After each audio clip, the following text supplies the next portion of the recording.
Hello friends, இன்றைக்கி நம்ம இந்த வீடியோவில் நல்லா டேஸ்டியான டோஃபு ரோல் எப்படி பண்ணுறதுன்னு பார்க்கலாம். இது வந்து நம்ம மார்னிங் பிரேக்ஃபாஸ்ட்டுக்கும் யூஸ் பண்ணிக்கலாம், லஞ்ச் பாக்ஸுக்கும் கொடுத்துக்கலாம்.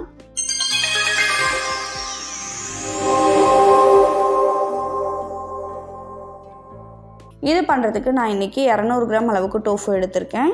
இது வந்து இந்த மாதிரி க்யூப்ஸாக கட் பண்ணி எடுத்துக்கோங்க. சப்போஸ் உங்களுக்கு சின்ன பீசஸாக வேணும் அப்படின்னா குட்டியாக கூட கட் பண்ணிக்கலாம். இப்போது இது கூட நம்ம 2 டேபிள் ஸ்பூன் அளவுக்கு நல்ல கெட்டியான தயிர் சேர்த்துக்கலாம்.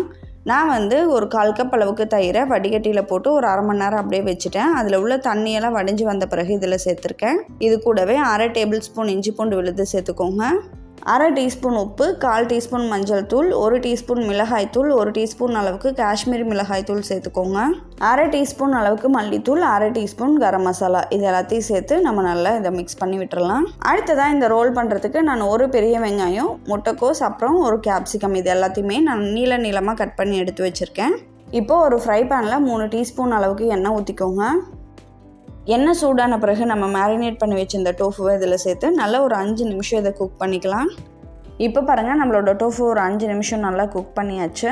இப்போ இதில் நம்ம கட் பண்ணி வச்சுருந்த வெஜிடபிள்ஸையும் சேர்த்து நல்லா ஒரு 5 நிமிஷத்துக்கு வதக்கிக்கோங்க.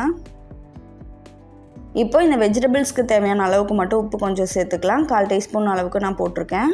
இந்த ஃப்ரை பேன் பார்த்தீங்கன்னா அகாரோ பிராண்ட்லேருந்து தான். இது வந்து granite finishing nonstick coating fry pan. இதோட சைஸ் வந்து 20 சென்டிமீட்டர், கெப்பாசிட்டி வந்து 1.1 லிட்டர். இந்த ஃப்ரை பேன் பார்த்தீங்கன்னா நம்ம ஆம்லேட் போடுறதுக்கு, இந்த மாதிரி கொஞ்சமாக வறுவல் பண்ணுறதுக்குலாம் ரொம்பவே யூஸ்ஃபுல்லாக இருக்குது.